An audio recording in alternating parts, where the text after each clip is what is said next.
আসসালামু আলাইকুম সুপ্রিয় ভাই বোনেরা, আমি আছি মোহাম্মদুল্লাহ সিরাজি ফাহিম তোমাদের সাথে। আশা করি সবাই ভালো এবং সুস্থ আছো। পূর্ববর্তী লেকচারের ধারাবাহিকতায় আজ আমরা আলোচনা করব উচ্চতর গণিত প্রথম পত্রের দ্বিতীয় অধ্যায় ভেক্টর নিয়ে। চলো শুরু করা যাক। আজকে আমরা যে স্পেশাল টাইপটা নিয়ে আলোচনা করব সেটা হচ্ছে একক ভেক্টর সংক্রান্ত যেসব ম্যাথ আছে সেগুলো। সো চলো শুরু করা যাক। প্রথমে আমরা যে প্রবলেমটা দেখতে পাচ্ছি সেটা হচ্ছে অনেকটা এরকম যে এক্সাম্পল নাম্বার 1 p 1,1,1 এবং q 3,2,-1 দুইটি বিন্দু হলে pq ভেক্টর এবং এর সমান্তরাল একক ভেক্টর নির্ণয় করো। তার মানে হচ্ছে তোমাকে দুইটা পয়েন্ট দেওয়া আছে, বলা হচ্ছে এই দুইটা পয়েন্টের সাপেক্ষে তুমি একটা pq ভেক্টর বের করবা, নির্ণয় করবা, এরপর হচ্ছে কি এর সমান্তরাল একটা একক ভেক্টর তুমি নির্ণয় করবা। তাহলে এই আসলে পার্টিকুলার প্রবলেমটা তুমি দুইটা ভাবে সলভ করতে পারো। কিরকম? প্রথমে হচ্ছে তুমি একটা তৃতীয় একটা পয়েন্টের সাপেক্ষে এই যে পি এবং কিউ এদেরকে প্রকাশ করে নিবা, এরপর হচ্ছে তুমি পি কিউ ভেক্টরটা বের করবা, অথবা ডিরেক্টলি তুমি চাইলে পি কিউ ভেক্টরটা বের করে নিতে পারো। ঠিক আছে, তাহলে আমরা দেখি আমরা কিভাবে প্রথমে পি কিউ ভেক্টরটা বের করব। প্রথমে দেখি আমাদের এই যে স্লাইডে যেভাবে সলভ করা হয়েছে সেই টাইপটা। প্রথমে আমরা যে কাজটা করলাম সেটা হচ্ছে কোন একটা নির্দিষ্ট পয়েন্টকে ও অর্থাৎ মূলবিন্দু ধরে নিলাম, ও কে মূলবিন্দু ধরে নিলাম। এরপর আমরা যে কাজটা করব সেটা হচ্ছে ও এর সাপেক্ষে পি বিন্দুটা মানে হচ্ছে ওপি ভেক্টরটা বের করার চেষ্টা করব। তাহলে ওপি ভেক্টর সমান আমরা বলছি যেহেতু যদি মূল বিন্দুটাকে আমরা চিন্তা করি 0,0,0, তখন আমরা বলতে পারি মূল বিন্দুর সাপেক্ষে ওপিটা হবে, ওপি ভেক্টর ইজ ইকুয়াল টু হবে, দেখো এই যে আমরা বলতে পারি হচ্ছে কত 1 - 0 ইন্টু আই ক্যাপ। তার মানে হচ্ছে 1 যেহেতু আই এর সাথে সহগ আকারে আছে, সো আলটিমেটলি আমরা বলে ফেলছি আই ক্যাপ প্লাস, দেখো আবার আবার যেহেতু 1 আছে, সো 1 - 0 ইন্টু জে ক্যাপ, তার মানে হচ্ছে জে ক্যাপ, এবং তার মানে একইভাবে আসছে I cap plus J cap plus K cap, এটা হচ্ছে ওপি ভেক্টর। তাহলে একইভাবে আমরা যদি ও কিউ ভেক্টরটাকে বের করে নিয়ে আসি, সেটা ও কিউ ভেক্টর সমান হবে 3 I cap plus 2 J cap minus K cap. ঠিক আছে, সো আলটিমেটলি ওপি ভেক্টর এবং ও কিউ ভেক্টর দুটো আমরা বের করে নিলাম। এখন আমাদের আসলে প্রশ্নে বের করতে বলা হয়েছিল mainly P Q vector, right? So আমরা পিকিউ ভেক্টর কিভাবে বের করতে পারি? নরমালি দেখো সেটা হচ্ছে কি আসলে এই যে ওপি ভেক্টর এবং ওকিউ ভেক্টর যে দুটো বের করা হয়েছিল তাদেরকে আমরা কি করেছিলাম, মূলবিন্দু ও এর সাপেক্ষে বের করেছিলাম না? সো আলটিমেটলি এই জায়গায় যদি আমরা পিকিউ ভেক্টরটাকে যদি বের করে নিয়ে আসতে চাই, তাহলে আমরা যেভাবে মানে আসলে ইয়াটা করছি, মানে এই যে পিকিউ ভেক্টরটা বের করছি সেটা হচ্ছে অনেকটা এরকম যে ধরলাম যে আমার যে ওপি ভেক্টরটা আছে সেটা হচ্ছে এই বরাবর, এবং ও কিউ যে ভেক্টরটা আছে সেটা হচ্ছে এই বরাবর। তাহলে আমাদের বের করতে হবে কি পি কিউ, রাইট? সো আমাকে যদি পি কিউ বের করতে হয়, আমরা এখান থেকে ভেক্টর মানে ভেক্টরের ত্রিভুজ সূত্র ইউজ করে আমরা এখানে ডিরেক্টলি বলতে পারি যে P Q vector is equal to, আমরা চাইলে লিখতে পারি যে O Q vector minus OP vector. বুঝতে পারলাম? এটা আমরা লিখতে পারি। সো এটা যদি আমরা লিখতে পারি যে ভেক্টর বিয়োগের সম্ভবত এটা একটা সূত্র, সো আলটিমেটলি আমরা এই সূত্রে অ্যাপ্লাই করে লিখতে পারি যে পি কিউ ভেক্টর সমান হচ্ছে ও Q vector minus OP vector. তাহলে আমরা যদি এই জায়গায় যে পি কিউ, এই জায়গায় যদি ও কিউ ভেক্টর এবং ওপি ভেক্টরের যদি মান বসিয়ে দিই, সো আলটিমেটলি শেষ পর্যন্ত পাচ্ছি P Q vector is equal to, দেখো 3i প্লাস 2j মাইনাস কে মাইনাস, দেখো প্রথম ভেক্টর যেটা হচ্ছে ওপি ভেক্টর, সো ওটাকে লিখলাম I plus J plus K. So এখানে যদি আমি নর্মাল বিয়োগটা করি, শেষ পর্যন্ত আমরা P Q vector is equal to পাচ্ছি, দেখো sorry, P Q vector is equal to আমরা শেষ পর্যন্ত পাচ্ছি হচ্ছে তোমার 2i K, sorry 2i plus J minus 2কে। ঠিক আছে, সো বারবার আমরা ক্যাপ শব্দটা উচ্চারণ না করি, জাস্ট আই জে কে দ্বারা বলছি। তাহলে আমরা পি কিউ ভেক্টর পেলাম কি 2i প্লাস জে মাইনাস 2কে। এখন দেখো আমরা পিকিউ ভেক্টরটা বের করে ফেলেছি, এখন আমাদের বের করতে হবে পিকিউ এর সমান্তরাল একটা একক ভেক্টর। সো আমরা এই মানে কনসেপ্টটা আসলে আগে থেকেই জানি যে কোন একটা ভেক্টর যদি দেয়া থাকে, ওই ভেক্টরের একক ভেক্টর অথবা ওই ভেক্টরের সমান্তরাল একক ভেক্টর হচ্ছে ওই ভেক্টর ডিভাইডেড বাই ওই ভেক্টরের মান। সো আমরা যেহেতু পিকিউ ভেক্টরটা বের করে ফেলেছি, তাহলে পিকিউ বরাবর যে যদি একক ভেক্টরটাকে আমরা বলছি PQ vector divided by PQ ভেক্টরের মান, এবং পিকিউ ভেক্টরের ভ্যালুটা আমরা আগে বের করেছি 2i প্লাস জে মাইনাস 2কে, এবং পিকিউ ভেক্টরের এখন আমাদের মানটা বের করতে হবে। তাহলে পিকিউ ভেক্টরের মান ইজ ইকুয়াল টু আমরা বলতে পারি যে রুট ওভার আই এর সহগের স্কয়ার তার মানে 4 প্লাস জে এর সহগের স্কয়ার তার মানে 1 স্কয়ার প্লাস কে এর সহগের স্কয়ার -2 হোল স্কয়ার তার মানে 4। আলটিমেটলি শেষ পর্যন্ত আমাদের চলে আসছে রুটের ভেতরে 9, এবং দেখো পিকিউ ভেক্টরের মানটা তাহলে আমরা শেষ পর্যন্ত পাচ্ছি 3। সো এখান থেকে আমরা যদি পিকিউ ভেক্টরের মান এবং পিকিউ ভেক্টর এবং পিকিউ ভেক্টরের মান দুটো যদি আমরা বসিয়ে দিই তাহলে শেষ পর্যন্ত আমরা পাচ্ছি যে 2i প্লাস যে মাইনাস 2 কে ডিভাইডেড বাই 3, যেটাই হচ্ছে আমাদের পিকিউ ভেক্টরের সমান্তরাল একক ভেক্টর। তাহলে এই প্রশ্ন থেকে আমাদের এই পার্টিকুলার প্রশ্ন থেকে আমরা কি কি জানতে পারলাম, যেটা হচ্ছে দুইটা পয়েন্টের স্থানাঙ্ক দুইটা পয়েন্টের স্থানাঙ্ক যদি দেয়া থাকে ওই দুই পয়েন্টগামী ভেক্টর এই রাশিমালা আমরা কিভাবে নির্ণয় করে থাকি এবং এই ভেক্টরের সমান্তরাল কোন একটা একক ভেক্টর আমরা কিভাবে নির্ণয় করে থাকি। ঠিক আছে, তাহলে আশা করছি তোমরা তাহলে এই প্রবলেমটা কিভাবে সলভ করেছি সেটা বুঝতে পেরেছো। এবার আমরা তাহলে চলে আসি এক্সাম্পল নাম্বার 2 তে। এক্সাম্পল নাম্বার 2 তে বলা হচ্ছে যে এরকম যে দুটো vector a vector is equal two 2i minus 6j minus 3k এবং b vector is equal two 4i plus 3j minus k দ্বারা গঠিত সমতলের উপর একটি লম্ব একক ভেক্টর নির্ণয় করো। এই বিষয়টা হচ্ছে আসলে প্রশ্নটা আসলে খুব একটা সহজ, যদিও বা প্রশ্ন দেখে মনে হচ্ছে কিছুটা জটিলতা সৃষ্টি করা হয়েছে। এটা আসলে মানে নতুন কিছু না, সেটা হচ্ছে কি এই যে a ভেক্টর আছে এবং যে b ভেক্টর আছে তাদের উপর লম্ব একটা একক ভেক্টর বের করতে বলা হচ্ছে। তোমরা আশা করছি তাহলে আমি যে প্রশ্নটা হিন্টস দিয়ে ফেলেছি এখান থেকে বুঝে যাওয়ার কথা আমি কার কথা বলছি। হ্যাঁ, তোমরা যদি বুঝে দাও আমার যদি তোমরা পূর্ববর্তী লেকচারটা যদি তোমরা ফলো আপ করে থাকো তো আলটিমেটলি এখান থেকে বলতে পারার কথা আমি আসলে একস বি ভেক্টরের জন্য আসলে কি করছি, একক ভেক্টরটা আমরা বের করার চেষ্টা করছি। সো আলটিমেটলি এই জায়গা থেকে আমরা যদি বলে ফেলতে পারি যে আমাদের যে একক ভেক্টরটা আসবে সেটা হচ্ছে একস বি ডিভাইডেড বাই একস বি এর মান, সেটাই হবে। সো আমরা একটু দেখি ইনিয়ে বিনিয়ে কিভাবে আসলে জিনিসটা তুলে আনা যায়। সেটা হচ্ছে দেখো প্রথমে আমরা যে কাজটা করছি সেটা হচ্ছে, সুতরাং আমরা এখান থেকে যেহেতু প্রশ্নটা বুঝতে পেরেছি তো আমরা বলছি যে নির্ণেয় লম্ব একক ভেক্টরটাকে যদি আমরা সি ক্যাপ দ্বারা প্রকাশ করে থাকি তাহলে আমরা সি ক্যাপ সমান বলতে পারছি plus minus A cross B divided by A cross B এর মান। তোমরা এখন বলতে পারো এ ক্রস বি এর আগে ভাইয়া প্লাস মাইনাস কেন দেওয়া, কারণ হচ্ছে দেখো এই যে এ ভেক্টর এবং বি ভেক্টর তাদের যে সমতল থাকবে তাদের এই সমতলের উপর একটা লম্ব আমরা যদি একক ভেক্টর আঁকি সেটা তাদের সমতল থেকে বাইরের দিকেও হতে পারে, তাদের সমতলের ভেতরেও হতে পারে। এই জন্য যে দুটো নির্দিষ্ট ডিরেকশন, এই দুটো ডিরেকশনে একটাকে প্লাস সাইন দ্বারা আমরা প্রকাশ করলে অন্যটা অটোমেটিক্যালি মাইনাস সাইন দ্বারা প্রকাশিত হবে। এই জন্য আমরা এখানে আগে আসলে প্লাস মাইনাস দিয়েছি। তাহলে আমরা লম্বা একক ভেক্টরটাকে যদি সি ক্যাপ দ্বারা প্রকাশ করি তাহলে সি ক্যাপ সমান হচ্ছে কি, তাহলে plus minus A cross B divided by A cross B এর মান।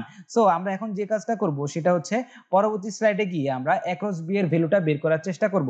তাহলে দেখো এ ভেক্টরের মান আর বি ভেক্টরের মান আমাদের আগে থেকে দেওয়া ছিল, আমরা এ ক্রস বি এর ভ্যালুটা নির্ণায়ক পদ্ধতির মাধ্যমে যেভাবে সলভ করা হয় সেই পদ্ধতিটা অ্যাপ্লাই করব। তাহলে প্রথমে কি হবে, নির্ণায়ক পদ্ধতির ভেতরে থাকবে প্রথমে হচ্ছে এই যে আয়তাকার একক স্থানাঙ্ক যে আয়তাকার একক ভেক্টর যেগুলো ছিল আই জে কে, তাদেরকে প্রথম সারিতে, দ্বিতীয় সারিতে হবে এ ভেক্টরের করেসপন্ডিং যে একক আয়তাকার ভেক্টরগুলো আছে তাদের সহগ, দেখো 2 -6, -3, এবং থার্ড রোতে থাকবে যে বি ভেক্টরটার আন্ডারে যে একক আয়তাকার স্থানাঙ্ক আই জে কে ছিল তাদের সহগ, দেখো এই যে 4 3 -1। সো এইদের দ্বারা গঠিত নির্ণায়কের ভ্যালু যদি আমরা বের করি আমরা ইজিলি কি পেয়ে যাব, এ ক্রস বি ভেক্টরের মান পেয়ে যাব। এখন দেখো নরমালি আমরা এখানে যদি এই যে নির্ণায়ক পদ্ধতির মাধ্যমে যদি এটাকে সমাধান করি শেষ পর্যন্ত দেখতে পাচ্ছি আমরা 15i - 10j + 30k পেয়েছি। এখন দেখো এই যে নরমাল সিম্পলিফিকেশন অর্থাৎ যে নির্ণায়কের মানটা বের করা, আশা করছি তোমরা এটা সলভ করতে পারবা, কারণ হচ্ছে তোমরা ইতিমধ্যে যে ম্যাট্রিক্স প্রথম চ্যাপ্টারটা যেহেতু ম্যাট্রিক্স, সো ম্যাট্রিক্সটা সলভ করার পরে আসলে আশা করছি তোমরা জটিল সংখ্যা বলছি ভেক্টর চ্যাপ্টারটা তোমরা স্টার্ট করছো বলে আমি বিবেচনা করছি। ঠিক আছে, তাহলে এখান থেকে তাহলে তোমরা বের করে নিবা যে এই যে ম্যাট্রিক্স পদ্ধতির মাধ্যমে এটার সমাধান, এটার আনসার। সো শেষ পর্যন্ত আমরা দেখতে পাচ্ছি এটার ভ্যালুটা আসছে 15i - 10j + 30k। এটা হচ্ছে এ ক্রস বি এর মান, এ ক্রস বি ভেক্টর। এখন দেখো তাহলে আমাদের এখন কি জানতে হবে, এ ক্রস বি ভেক্টরের মান জানতে হবে। সো আমরা যদি এ ক্রস বি ভেক্টরের মান বের করে নিয়ে আসি শেষ পর্যন্ত তাহলে আমাদের কাছে চলে আসে এ ক্রস বি ভেক্টরের মান হচ্ছে 35। তোমরা এখন প্রশ্ন করতে পারো যে ভাইয়া এ ক্রস বি ভেক্টরের মান কেমনে 35 হলো। এই জায়গায় দেখো এই যে এ ক্রস বি ভেক্টরটা ছিল কত, 15i - 10j + 30k এরকম ছিল না। সো আলটিমেটলি আমরা যদি এটার এ ক্রস বি এর ভ্যালুটা যদি বের করতে চাই তাহলে কিরকম আসে, এ ক্রস বি = √2 কত আছে দেখো, √15 square plus 10 square -10 whole square হবে। সো আমি ডিরেক্টলি 10 স্কয়ার লিখলাম, প্লাস হচ্ছে 30 হোল স্কয়ার। আচ্ছা, আশা করি এই যে মাইনাস সাইনটা আমি দেখিয়ে দিলাম। সো আশা করছি তোমাদের কনফিউশনটা আর আসবে না। সো এটাকে যদি আমরা শেষ পর্যন্ত যদি সিম্পলিফাই করি শেষ পর্যন্ত দেখতে পাচ্ছি 35 আসছে। ঠিক আছে। সো অ্যাক্রস বি ভেক্টরের যে মানটা সেটা আমাদের কাছে আসলো হচ্ছে কত 35। সো আমরা এখন চাইলে এই যে আমরা সি ক্যাপ যেটা হচ্ছে এই এবি সমতলের উপর লম্ব এরকম একক ভেক্টর যেটা আমরা সি ক্যাপ দ্বারা প্রকাশ করেছি, সুতরাং সেই সি ক্যাপ সমান হবে যে +-5 into 3i minus 2j plus 6k divided by 35। ঠিক আছে, এবং প্লাস মাইনাসটা থাকার সিগনিফিকেন্সটা তোমাদেরকে আগেই বলেছি। সো আশা করছি এই জায়গায় তোমাদের কোনো প্রবলেম আসবে না। দেখো এই যে 5/35 কে আমরা চাইলে 1/7 এ রূপান্তর করে নিতে পারি। তো শেষ পর্যন্ত আমাদের নতুন যে একক ভেক্টর সেটা আসলো +-1/7 into 3i minus 2j plus 6k, এটাই হচ্ছে আনসার। ঠিক আছে, তাহলে আশা করছি তোমরা এই ম্যাথটাও তোমরা বুঝতে পেরেছো। এবার আমরা চলে আসি 4 নাম্বার যে এক্সাম্পল তার দিকে। তাহলে 4 নম্বর এক্সাম্পলে দেখতে পাচ্ছি যে এরকম বলা হচ্ছে xy তলের সমান্তরাল কিন্তু a vector 2i plus 2j minus k এর সাথে সমকোণে অবস্থিত একটি একক ভেক্টর নির্ণয় করো। বলা হচ্ছে আমার একটা যে নতুন ভেক্টরটা আমরা একটা নির্ণয় করব সেটা হবে xy তলের সমান্তরাল, 1 নম্বর পয়েন্ট। এবং 2 নম্বর পয়েন্ট বলা হচ্ছে সেটা হবে কি এ যে ভেক্টরটা দেওয়া আছে এর সাথে সমকোণে অবস্থান করবে। এবং এই যে সমকোণে অবস্থান করছে এই যে ভেক্টরটা বের করলাম সেটা হচ্ছে আসলে ভেক্টর না, আমরা একক ভেক্টর বের করছি। তাহলে আমরা প্রথমে যে কাজটা করব সেটা হচ্ছে আমরা এমন একটা ভেক্টর বিবেচনা করব যেটা হচ্ছে xy তলের সমান্তরাল। দেখুন তোমাদের এই জায়গায় একটা কনফিউশন আসতে পারে, সেটা হচ্ছে xy তলের সমান্তরাল যদি তোমরা কোনো একটা মানে ভেক্টর চিন্তা করো তাহলে আসলে সেখানে যে কি কে যুক্ত কোনো টার্ম আসবে কিনা, আসলে কনফিউশনটা আমি ইজিলি দূর করে দিই। সেটা হচ্ছে যেহেতু xy তলের সমান্তরাল সো আলটিমেটলি এই জায়গায় কে জাতীয় কোনো একটা রাশিমালা থাকবে না। সো আলটিমেটলি কে যে একক আয়তাকার স্থানাঙ্ক একক আয়তাকার যে ভেক্টরটা আছে সেটা কি হবে xy সমতলে যেহেতু অনুপস্থিত, সুতরাং কে থাকবে না। সো আমরা প্রথমেই ধরে নিচ্ছি xy তলের সমান্তরাল যে আমাদের কাছে একক ভেক্টরটা আছে আমরা বের করছি সেটা হচ্ছে এটাকে আমরা বি ক্যাপ দ্বারা প্রকাশ করছি এবং বি ক্যাপ সমান আমরা ধরে নিলাম xi প্লাস yj। ঠিক আছে, এখন দেখো প্রশ্নের মধ্যে বলা হচ্ছে এই যে ভেক্টরটা বি ভেক্টর সেটা হচ্ছে এ ভেক্টরের সাথে সমকোণে অবস্থান করছে। তো আলটিমেটলি আমরা এখান থেকে বলতে পারি এ ডট বি যেটা ভেক্টর হবে সেই ভেক্টরটা কি হবে 0 হবে শর্ত মতে a dot b is equal to 0। So ultimately আমি যদি এদের মধ্যে যদি ডট গুণন করি তাহলে আমরা শেষ পর্যন্ত পাচ্ছি 2x plus 2y is equal to 0। এখান থেকে যদি এই পুরো ইকুয়েশনটাকে যদি 2 দ্বারা ভাগ করে দেওয়া হয় শেষ পর্যন্ত আমরা পাচ্ছি y is equal to -x। এখন দেখো এই লাইনটাকে আমরা 1 নাম্বার ইকুয়েশন দ্বারা চিহ্নিত করার চেষ্টা করছি, কারণ হচ্ছে পরবর্তীতে যখন আমরা একক ভেক্টরটা বের করব তখন হচ্ছে y equal to -x এর মানটাকে আমাদেরকে বসানো লাগবে। সো এই জন্য আমরা কি করব এই যে y equal to -x K 1 number সমীকরণ দ্বারা প্রকাশ করব।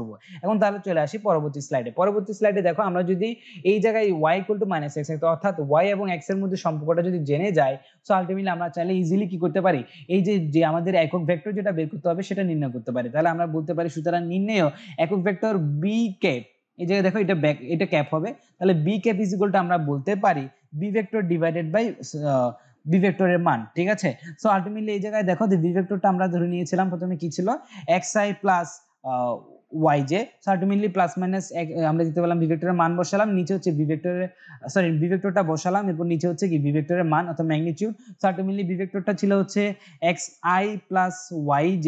সো আলটিমেটলি আমার এটা যদি মান বের করি সো মানটা চলে আসবে কত, বি ভেক্টরের মান চলে আসে কত, চলে আসে এই যে √x² প্লাস y²। ঠিক আছে, তাহলে এটা হচ্ছে যে সেই আমাদের কোনটা সেই একক ভেক্টরটা। সো আলটিমেটলি আমরা একক ভেক্টর সমান এখানে পেলাম +-xi plus yj divided by √x² plus y²।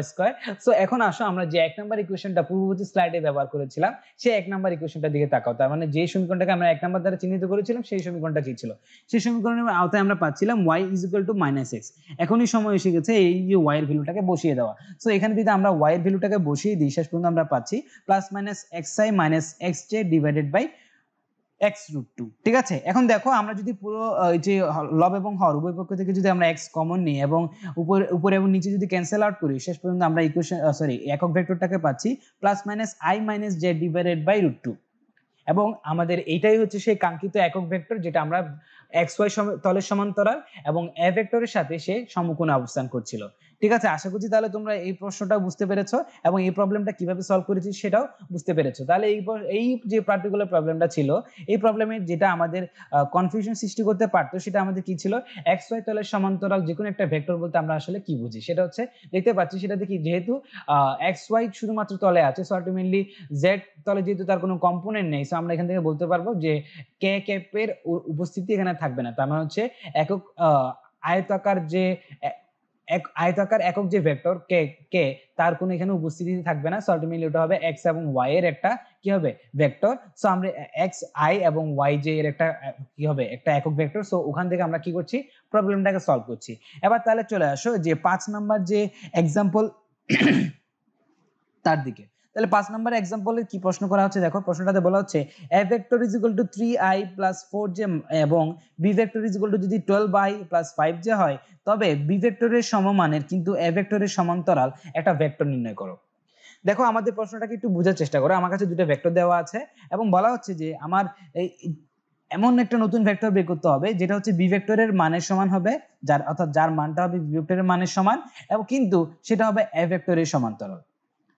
তাহলে এই জাতীয় যে প্রশ্নটা এটা আমরা কিভাবে সলভ করব, আমরা তাহলে সলিউশন ম্যানুয়ালের দিকে চলে আসি। ধরে নিলাম আমাদের কাছে প্রথমে আমরা যেটা করব সেটা হচ্ছে ধরে নিব, কি ধরে নিব আমরা প্রথমে ধরে নিব এই যে এ ভেক্টরের সমান্তরাল, যেহেতু আমরা একটা ভেক্টর বের করব সো আলটিমেটলি প্রথমে ধরে নিব এ ভেক্টরের সমান্তরাল যে কোনো একটা ভেক্টর, সেটা হচ্ছে সো আলটিমেটলি এই জায়গায় একটু তোমাদের একটু জানা দরকার, সেটা হচ্ছে যে কোনো ভেক্টরের আসলে সমান্তরাল যে কোনো একটা ভেক্টর হয় সো আলটিমেটলি ওটাকে আমরা কোনো একটা কনস্ট্যান্ট দ্বারা গুণ করলেই ওই মানে ভেক্টরটা পেয়ে থাকি। সো আলটিমেটলি আমরা যদি কোনো একটা কনস্ট্যান্ট কে এর যদি এখানে উদ্ভাবন করি সো আলটিমেটলি আমরা এই জায়গায় বলতে পারি যে এ এর সমান্তরাল যদি ভেক্টর কে ইজ ইকুয়াল টু বলা সি ইকুয়াল টু বলা যায় K into A vector. So ultimately এখানে কে হচ্ছে কি একটা কনস্ট্যান্ট।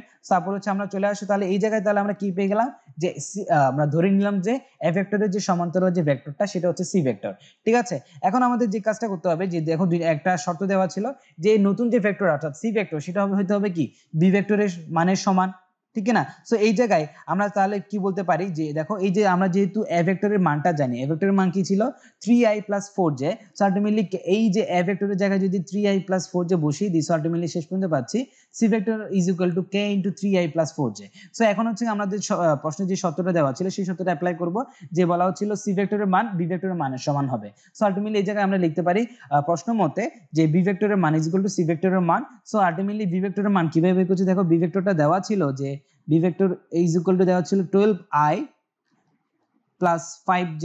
সো আলটিমেটলি বি ভেক্টরের মান হবে √12 square plus 5 square. So ultimately কত আসে √144 প্লাস 25, যেটা তার মানে হচ্ছে 13। তার মানে বি ভেক্টরের মান আসলো 13। এখন আমরা দেখবো সি ভেক্টরের মান। দেখো সি ভেক্টরের জন্য আমরা যদি মানটা বের করি তাহলে সি ভেক্টরটা দেওয়া ছিল k * 3i + 4j। তাহলে এটা যদি ভ্যালু বের করি তাহলে সি ভেক্টরের মান ইজ ইকুয়াল টু বলা যায় যে √ দেখো কে স্কয়ার ইনটু কি চলে আসে, কে স্কয়ার ইনটু আসবে 9 + 16। সো এখান থেকে বলা যায় 5k, ঠিক কি না? 5k বলা যায় না? সো আলটিমেটলি এই জায়গা থেকে আমরা শেষ পর্যন্ত বলতে পারি যে 13 ইজ ইকুয়াল টু কত আসে 5k। 13 ইজ ইকুয়াল টু যদি 5k আসে সো আলটিমেটলি আমাদের কিন্তু প্রশ্নটার এখানে সলভ হয়ে যায়। দেখা যাচ্ছে কি এখান থেকে যদি আমরা k এর ভ্যালুটা বের করি শেষ পর্যন্ত পাচ্ছি 13/5। সো আলটিমেটলি আমাদের যে c অর্থাৎ যে ইকুয়েশনটা ছিল, তার মানে ইকুয়েশন বলবো না, c অর্থাৎ যে ভেক্টরটা ছিল তার সেই c ভেক্টরটা কি ছিল, প্রশ্ন মতে সেই c ভেক্টরটা হবে b ভেক্টরের সমমানের এবং a ভেক্টরের সমান্তরাল। এবং আমরা প্রথমে ধরে নিয়েছিলাম যে a ভেক্টরের সমান্তরাল ভেক্টরটাই হচ্ছে c ভেক্টর। সো এখান থেকে আমরা ইজিলি বলে ফেলতে পারি আমাদের কাঙ্ক্ষিত প্রশ্নটার সমাধান হবে c vector is equal two 13/5 * 3i + 4j। ঠিক আছে, তাহলে আশা করছি তাহলে তোমরা এই প্রশ্নটাও বুঝতে পেরেছো এবং কিভাবে সলভ করেছি সেই সলভিং প্যাটার্নটাও বুঝতে পেরেছো এবং আশা করছি তোমাদের ক্লাসটা ভালো লেগে থাকবে এবং আশা করবো যে তোমরা যে 5টা ম্যাথ আমরা দেখিয়েছি সেই এই 5টা ম্যাথ তোমরা একটু ভালোভাবে দেখবা। আজ তাহলে এই পর্যন্তই, পরবর্তী লেকচার দেখার জন্য আমন্ত্রণ রইল। ধন্যবাদ।